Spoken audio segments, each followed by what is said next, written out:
एक तू सच्चा तेरा नाम सच्चा अनंत। पृष्ठ 383। सतपुरुष बाबा फुलसंदे वाले कहते हैं, हे मनुष्यों, ईश्वरीय उजाला और आलोक तुम्हारी आत्मा को प्रकाशित करे।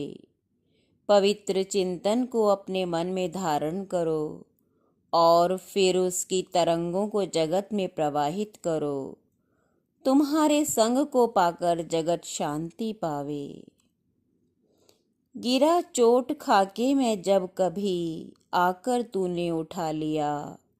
मैं तेरी नज़र से ना गिर सका, मुझे हर नज़र ने गिरा दिया।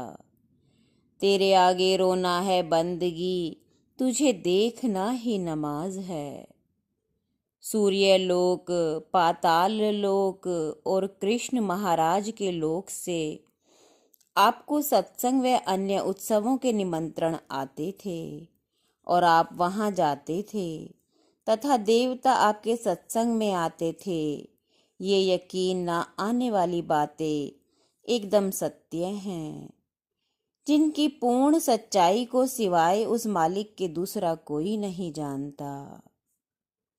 गुरु दरबार के सेवक पार ब्रह्म कहते हैं कि मैं दाऊपुर का रहने वाला सतपुरुष बाबा फुलसंदे वालों में अपार श्रद्धा रखता हूँ।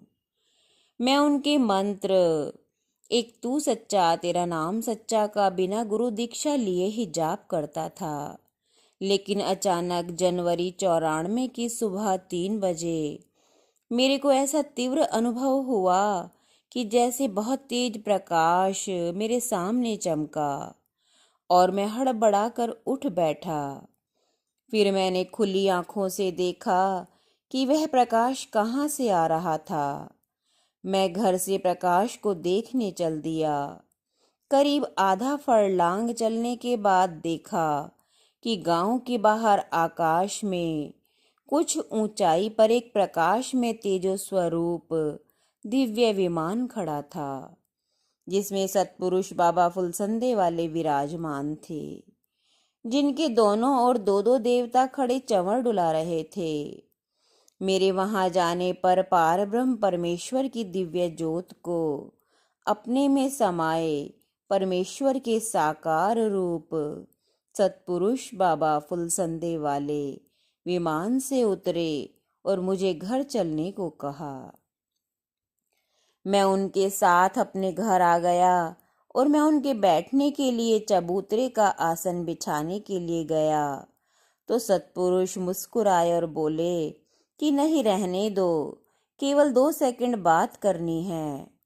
तो सतपुरुष बोले कि आप जिस परमेश्वर के मंत्र एक तू सच्चा तेरा नाम सच्चा का जाप इतने समय से बिना गुरु की अनुमति के कर रहे हो, यह विधान के खिलाफ है।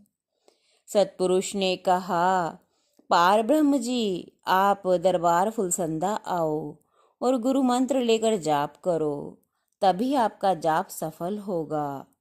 और कहा कि आपने हमारे सामने शराब न पीने की प्रतिज्ञा की थी, फिर भी आपने प्रतिज्ञा के 2.5 साल बाद शराब पी। ऐसा फिर दोबारा ना करना, क्योंकि जब उस मालिक पार ब्रह्म परमेश्वर ने अपनी सेवकाई में तुम्हें स्वीकार कर लिया है, तो फिर आपने ऐसा क्यों किया जिससे आपकी आत्मा मैली हो और उस मालिक के यहाँ बाद मरने के शर्मिंदगी उठानी पड़े। सतपुरुष फरमाते हैं कि कितनी असंख्य आत्माओं में से कुछ ही आत्माएं ऐसी होती हैं जो निर्मल व सात्विकता को धारण करती हैं, और ऐसी ही कुछ आत्माओं पर परमेश्वर अपने रहस्य को प्रकट करता है। एक तू सच्चा तेरा नाम सच्चा।